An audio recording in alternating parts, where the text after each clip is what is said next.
Hey guys, kinggath here with another patch for Sim Settlements 2. This is patch 2.2.1, which I'm calling All Systems Go. And that is because the last few weeks I have focused, myself and a few others in the community, focused on working on systems level bugs. So we tried to get a lot of the issues that have been plaguing you guys for various things that are at code level, not necessarily quests or anything like that. So that is the primary focus of this patch.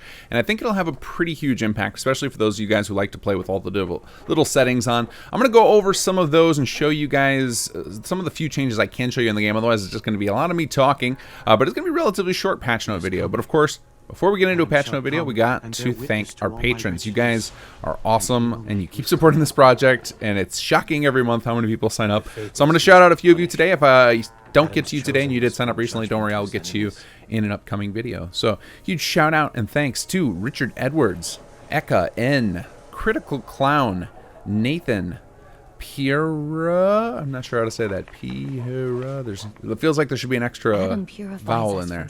Alright, Flying Lizard and Savin, thank you all, and thank you everybody else who's been contributing in other ways. You guys are the freaking best. Alright, let's get into the patch stuff. So, I got a few things to cover. First up, make sure you download Workshop Frameworks patch 2.2.3. That is out today as well, and that includes some of the fixes I'm about to talk about. So the biggest one of those, the one I think the most noticeable, is going to be I fixed the population jumping around. So many of you guys have probably noticed and or reported about the population number of people up in the corner just randomly fluctuating. It was especially noticeable in HQ. Any of you who caught my live stream a couple of weeks ago remembers what that looked like, and it would constantly jump back and forth between different numbers, and that has been fixed. So that should also hopefully stabilize some of the assignment issues. I know some people have also been complaining of NPCs not staying assigned to what they were assigned to. It's very likely those two issues were somewhat related, but we're going to continue to investigate and look into assignment issues, because that to me is one of those things I think is actually just the way the engine works, but if we can do anything to resolve it, we're going to do it, because we actually can control the workshop code with Workshop Framework, so we have access to change whatever needs to be changed to get those assignments locked down. Next up on my list is HQ fires. Those of you guys who found that some of the fires just would never go out, that should be resolved now. There is a report still in our public beta that occasionally fires that start in the basement level of HQ will keep on burning until the project completes, where the NPCs go and fix it, so you might not be able to blow it out yourself. I'm looking into that, still wasn't able to figure it out for this patch, but in general, fires on the main floor, you should be able to put out yourself with an extinguisher, or your settlers can put them out on any floor. So that should be resolved now. The next one I wanted to talk about was the involvement settings. So this is something, again, going back to my live stream I mentioned, I talked about this briefly on there, and I realized when doing some code research that what the change I was suggesting is already in place. So let me go over what I'm talking about here. So there's a setting called involvement, and if you go down under city building, it's right here, it's called involvement, and it should default to none. And what this does is when you start a city plan, a bunch of settings will be set automatically for you at the local level for that settlement, and then those settings are designed to make it so the involvement setting you chose determines how much work you have to do as the player. Well, what I find is a lot of people don't realize exactly how involvement works, or that city plans are doing this, and so then when they start tinkering with some of the other options, they report it as a bug that things aren't working correctly, and it's actually because of this involvement system. So I thought I would go over this involvement system for you guys so you understand how it's working, and then you can make an informed decision of how it works, and also you can use this to fix things for yourself to make it match what you expect. So the first thing let's talk about is the involvement. You have the 4 options here, and in the version that you guys are going to get, I don't have the MCM files updated on the machine that I'm recording this video on. This full is going to be changed to match global. So here's what they do. None basically makes it so that this is your settlement that has the city plan is on easy mode. It doesn't have to follow any of the rules. It's just going to build through the city plan levels over time. Next is low, and that's going to make it so that they at least have to pay for junk costs in addition to the time. So the city plan won't have to worry about any of the rules, but they at least have to accumulate the junk before they can upgrade. Then there's moderate, and this is the equivalent of the default options when you're playing the game without survival mode. So for those of you who are familiar with the settings wizard in some settlements too. It's the city builder mode effectively. So this will turn on some of the options, the moderate will, and it will make it so that you at least have to make sure that the settlers have enough defense and happiness, etc. So you might have to do some tinkering with the city plan depending on what order the settlers built things in. And then there's the final setting, and again, it's called full on my screen, but when you get this patch, it's going to be called match global. And what that will do is setting it to that will make it so that whatever other settings you have in here, that is what all of your city plan settlements will use as well. So that is what I think those of you who have gotten into tinkering with your city plan settlements, you probably want to switch it to that, because that way you know exactly what to expect. Now, if you want to have the two different rule sets, I can show you where to do that. But before we go show you that, let's talk a little bit more about the setting in here. So first off, for those of you who are thinking, hey, I don't have MCM, I'm on Xbox or I'm on PC and don't use F4SE, this is available in the holotape as well. It's also under gameplay city building. So the thing I want to talk about here is if you are not happy with your involvement settings, or if you want to get off of the involvement settings and you just want to make it so it uses all your other settings you already set, if you change it to match global, it will go through all of your city plan settlements and clear out their local settings. So that way everything just matches whatever else you have set in here. So I think that's what some of you are actually wanting based on some of the reports I've read on the forums. So if you find that your city plan settlements are acting differently than your other settlements, it's probably because of this involvement setting. So let's show you where you change those settings. If you do want to keep the split settings where your city plans are on different settings, if you go to your city planner's desk, or you can build a new one if you can't find it, and use the terminal there, when you go down to options and then gameplay, there is a local section. So local settings here, and these are all the settings that can potentially be set by involvement, and so you can individually tinker with those, and you can visit here and see what setting they're tied to. So those are the two places you guys are going to want to mess with if you find that your city plan settlements are not behaving as you want them to. So either in the involvement settings of the holotape or MCM, or you can go on your terminal at your city planner's desk and mess around with the local settings section. All right, next up on the list, actually, let's first run away from this generator so you guys don't get deafened here. Instead you're going to get deafened by the children of Adam wandering around my settlement. All right, so the next one that I think also will be one of those big system level issues that you guys are going to appreciate seeing, and I have a save here that has the issue. So if you look at my resource panel on the right, and you can tell really quickly that something doesn't add up correctly. It shows, for example, that I have 102,000 organic materials, yet my scrap cap is 70,000, and I only show to have 17,000 total scrap. Those four numbers there, if you're playing in category mode, should add up to the first half of the scrap one. So my four numbers there should add up to 17,623. Obviously, there's something wrong.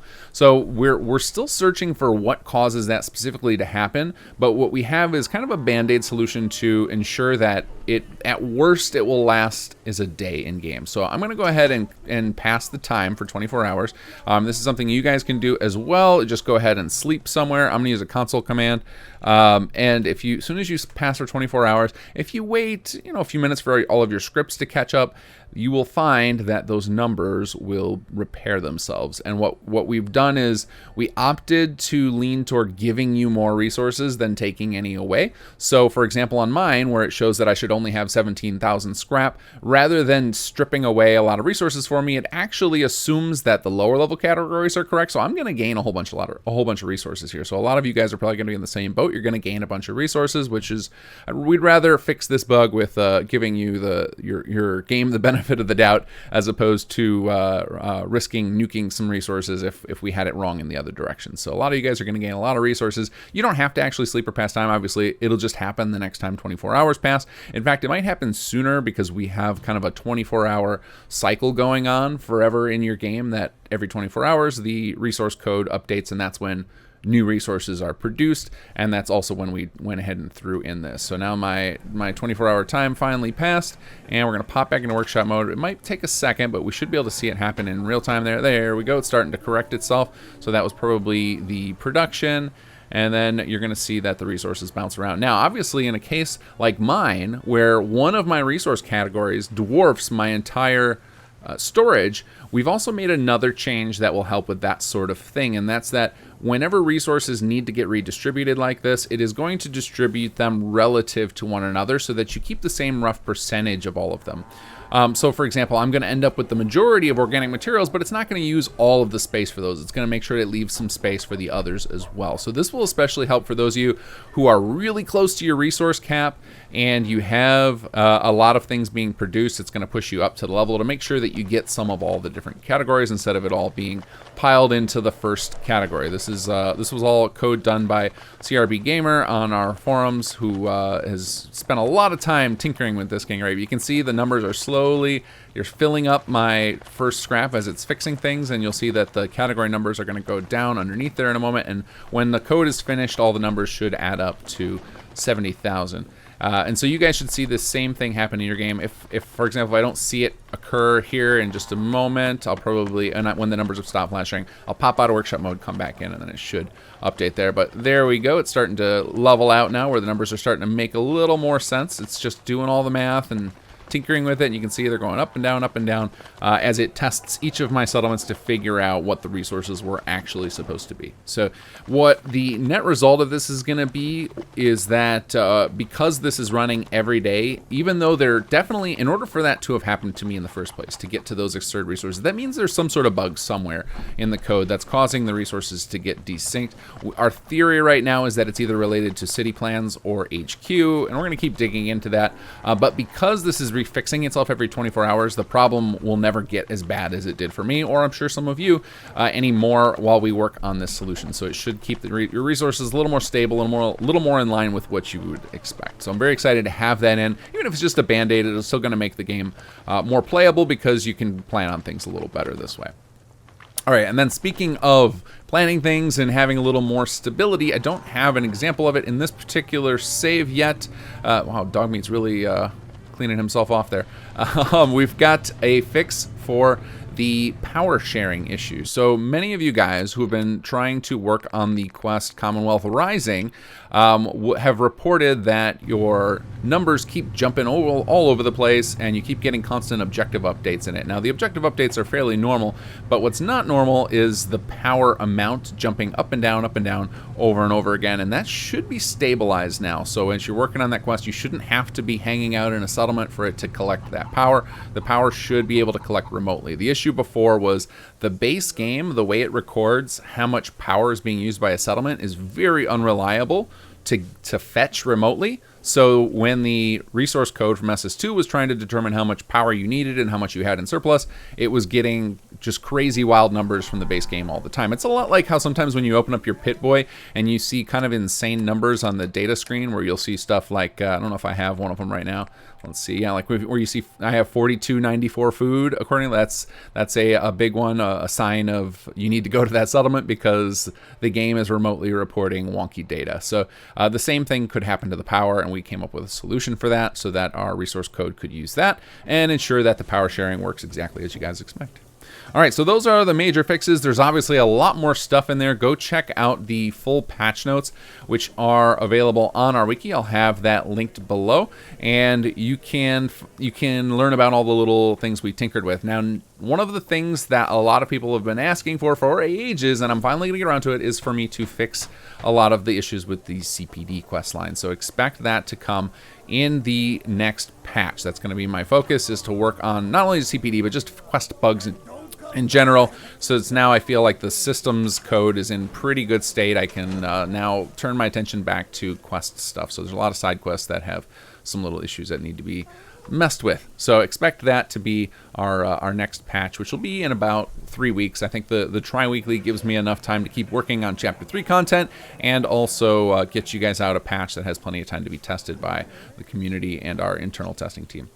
All right, and now my favorite part of the patch videos, giving away some merch. So if you want a shot at some free Sim Settlements merch, we got t-shirts and coffee mugs and other little things like that, you can leave a comment below, and you're going to include a hashtag with your comment. Please don't just leave a hashtag, because I do read through all these to find some, and go with something to amuse me. Tell me a story about Sim Settlements. Tell me something you love. Tell me a bug. Tell me just something interesting to make the hashtag better to read. And also, I keep forgetting this. Make sure you include a means for me to contact you. Don't put your email address. That's a terrible idea, publishing your email address. But tell me your Nexus username or your SimSettlements.com forum username so I can look you up and just contact you. Because usually when I comment back on your guys' comments asking you to contact me, you rarely do. So let's make sure one of you actually gets the merch this week. So if you want access to that merch, just comment with hashtag QuestFixTime, because that is probably going to be my life for the next 3 weeks as I try and work out some of the issues in Sim Settlements 2 quests. All right, guys. All that said, take care and enjoy the mods.